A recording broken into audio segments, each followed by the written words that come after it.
and my friends joined a Pokemon Draft League. Every week we will face a new coach to determine who becomes the champion of the season. Will we make it to the top of the standings? Sorry to interrupt that intro, but I do have some news. We have a new member joining our draft, which is Thunderous there, and he will be taking the place of Moltres Galar for the rest of the season. So let's get on with the video.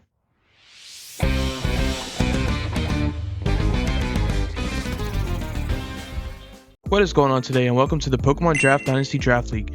This week, the Opaloosid Roaring Moons, standing at 1-1, are facing the Surging Surfers, standing at 0-2. They have some scary threats in Zapdos, Galar, Roaring Moon, Skeledirge, and Earthworm, with a low-tier Raincore of Pelipper, Golduck, and Basculegion Female. Will we be able to pull out the win this week? Let's jump into the team builder and find out. First, we are starting off with Linny the Garchomp. We're just holding leftovers with Rough Skin, and we've got a pretty standard set of Earthquake, Dragon Claw, Stealth Rock, and Fire Blast for the Earthworm since we 2-hit KO with our investment.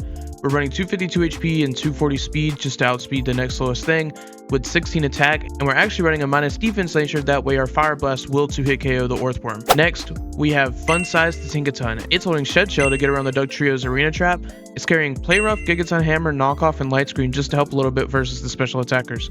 Again, we've got 252 HP, 72 special defense, and just enough speed to outspeed the next slowest thing. Next is Big Z the Iron Bundle, carrying the Choice Specs, again just for maximum damage. We are carrying Freeze Drive for the water types, Hydro Pump for the Skeledirge, Ice Beam just for a more neutral ground play, and Flip Turn for some pivoting. We have just enough speed to outspeed every single thing on the team with max special attack and the rest in HP. Next is Kachow the Talonflame, again carrying the heavy duty boots since that is pretty much what it's going to do on this team. We're carrying Flame Body with Flamethrower, Defog, Roost, and Will-O-Wisp for the Roaring Moon. Again, we are outspeeding most everything on the team, and we have the rest in just HP and defense. Next is 2 Chainsaws to Low Kicks, carrying the Black Glasses with Tinted Lens. We are Terra Dark in this game, and we're carrying First Impression, Throat Chop, Sucker Punch, and U-Turn. This is our main way to revenge a Roaring Moon that wants to get a speed boost because we can come in First Impression for the kill. We're carrying enough speed to outspeed Basculegion Female outside of the rain, and then we are Adamant with max attack and the rest in HP. Finally, Booby the Gengar is coming back with Colbur Berry just to try to trap the Roaring Moon. We have Cursed Body with Shadow Ball, Toxic Spike since this does really well against the Goodra and everything else on the team, Dazzling Gleam for the Roaring Moon after we live through the Colbur, and Focus Blast for the Earthworm. We're outspeeding everything that we can with the rest in special attack, and then we're dumping everything after that into HP. The team this week is pretty straightforward. Would you have done anything differently? Let me know in the comments below, and while you're there, don't forget to like and subscribe. Let's get on to the battle. So we see our opponent brings the Earthworm, the Doug Trio, the Roaring Moon, the Basculegion Female, the Pelipper, and the Golduck. I'm really surprised to see no Goodra and no Zapdos Galar, and honestly I'm really surprised to see the Raincore because Delibird could just be Scarf and outspeed all of them. But we're going to straight up lead with our 2 chains here, and if they want to lead Doug Trio, we can just Terra and U-turn out, or even First Impression for a kill, and if they want to lead Pelipper, we can get the U-turn out again. And here we do see that they lead to Pelipper, and this is kind of bad for us because since I didn't really expect rain to come at all because of the Thunderous and the Delibird, we don't have that many switch-ins to water type moves. So I'm going to U-turn right out into my Spadef Tinkaton to try to get up a Light Screen to hopefully help throughout the battle, or even maybe a knockoff. So we get the Tinkaton out, and I decide here that if I can knock off a Damp Rock here, that would be great. So I'm going to try to do that, and our opponent is going to switch in to their Earthworms. So we're going to knock off the opponent's Lumberry, which shows that they are probably a rest set. So I'm just going to switch right out into Talonflame because this is our designated switch into Earthworm every single time. Talonflame gets sent in, and we are going to see that our opponent is going to Terrastalize into a Ground Terra. I really expected the Fighting Terra maybe, or for them to just not Terra at all, but we do see the Ground Terra. And with the rain up, we don't really do a ton of damage with our fire type moves, so I want to make a double into my Iron Bundle, hopefully catching a Pelipper or one of the other rain Pokemon on the switch in. So we do see that they make the switch out of the Earthworm into Jack, which is the Basculegion Female, and here I am scared of a Specs Basculegion because Shadow Ball can straight up OHKO our Iron Bundle, and since we are not speed boosting, we can't really deal with that too well. So I'm just going to switch out here and sack off the Tinkaton to try to get some momentum into Low Kicks or something else to put some pressure on this team. So Tinkaton goes down, and we send out Big Z again because if they are Specs, they're locked into Surf, which we'll see with the Surf damage, but doesn't do a ton to us if they are not. So we see the Surf does about 60, we get the Freeze Dry off, and we see that they are either max HP or max Spadef because that was supposed to kill.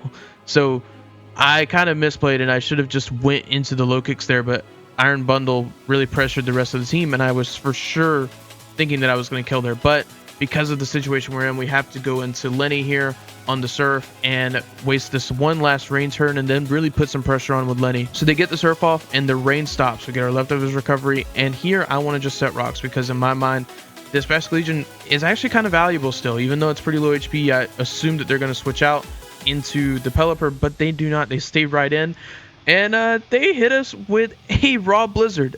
I can't really stress how crazy that was for me to see, but they just straight up hit us with a raw blizzard. So we go back into the Big Z to, again, try to put as much pressure onto this team as we can with Freeze Dry, because at this point, it OHKOs or 2-hit KOs anything that wants to come in. So I'm just going to click Freeze Dry again and go ahead and finally get rid of this Basket Legion that has been causing us so many issues so far. So we get the kill on the Basket Legion, and next comes in the Dugtrio. And at this point, I'm thinking that I am screwed because surely this is Scarf because of the way they brought it in, or maybe she thought it was Sash and forgot that the rocks went up, which is actually pretty good for us. So we get the Freeze Dry off, and they're not Scarf, so we actually just go ahead and get rid of the Dugtrio too. So maybe we are making kind of a comeback from the bad plays that I was making at the very beginning. Next comes in the Pelipper, and again, I'm just going to click Freeze Dry. I did throw around the idea to try to switch around and do some different things, but with the Damp Rock, it's really hard to waste all 8 rain turns. So I decide that I'm just going to pressure the Golduck with my low kicks because First Impression or Sucker Punch should kill. And it is around this time that I start calcing that, and I realize Golduck is not a Psychic type. I have went since I was 5 years old thinking that Golduck was a Psychic type. That's what, 18 years of my life that I've went thinking Golduck was a Psychic type. So at this point, I realize I am kind of screwed. I'm starting to calc, I'm starting to do everything, and I realized that she's got to get a few max rolls on a few of my Pokemon. She's got to get a max roll on the Gengar, and we have to be able to get a Dazzling Gleam off on the Gengar.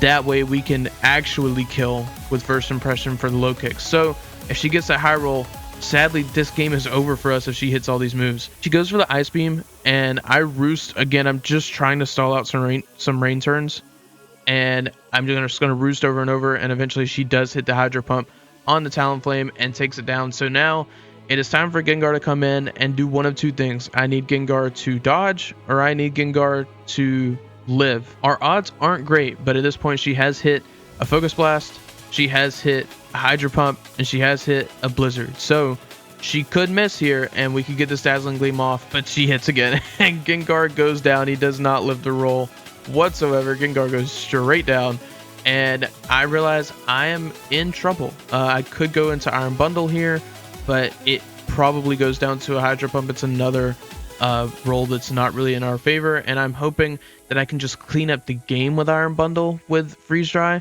because we have a chance to kill the Roaring Moon after rocks, and if we do live the move from the Golduck, then we'll kill that and be able to clean up the rest of the team with the Iron Bundle. So now my only chance here is to First Impression and see where it goes. So we do get the First Impression off, and she goes straight for the Hydro Pump and again hits a third Hydro Pump in the game, and our low kicks just gets obliterated by this Golduck. And now is our last chance. We need to either dodge or something. We need some kind of force to come in and save us here, but sadly that is not going to happen. She's going to hit the second Focus Blast and take out our team. And honestly, I could have done a few things different. I straight up did not respect the rain in this matchup, because in prep I looked at it, and I even looked at it after the game, and speed boosting Iron Bundle off of Cork Drive would have actually just OHKO'd everything on the team. We got our rocks up, and Ice Beam OHKO'd Roaring Moon after rocks. It Freeze Dry the Pelipper, it OHKO'd the Golduck, and then we saw that the Basket Legion did not OHKO us, so we would have 2-hit KO the Basket Legion. We OHKO'd the Dugtrio, and with Orthworm being Terra Ground, Hydro Pump would have OHKO'd that, or even Ice Beam would have OHKO'd that too. It's kind of on me for not respecting the rain, but that's just kind of the justification in my mind on why I didn't respect the rain. I for sure thought that Zapdos Galar was coming because it was really hard for me to switch into, and I really thought that the Goodra was coming because Terra Goodra kind of ate up the Iron Bundle hits. But like I said, I just didn't respect the rain, and it came and obliterated me. And the Talonflame set could have been a little bit better, but like I said, I didn't respect the rain, so I just brought Mono Fire move Talonflame, where if I was actually Hurricane, I think that battle goes way better for me. But like I said, I just need to really try to get into the mind of my opponents. This is a bunch of new people that I'm playing with, and I don't really know how a lot of them play. The best I can do is scout their YouTube videos to try and see. But next week we are playing Onesie Bennett, so I really look forward to that game, and we can bounce back. We're 1-2 +1, so it's not even really that hard to come back from, because our differential is so good because of last week. So if you like what you saw, like, comment, subscribe, and I'll catch you guys in the next one. See ya.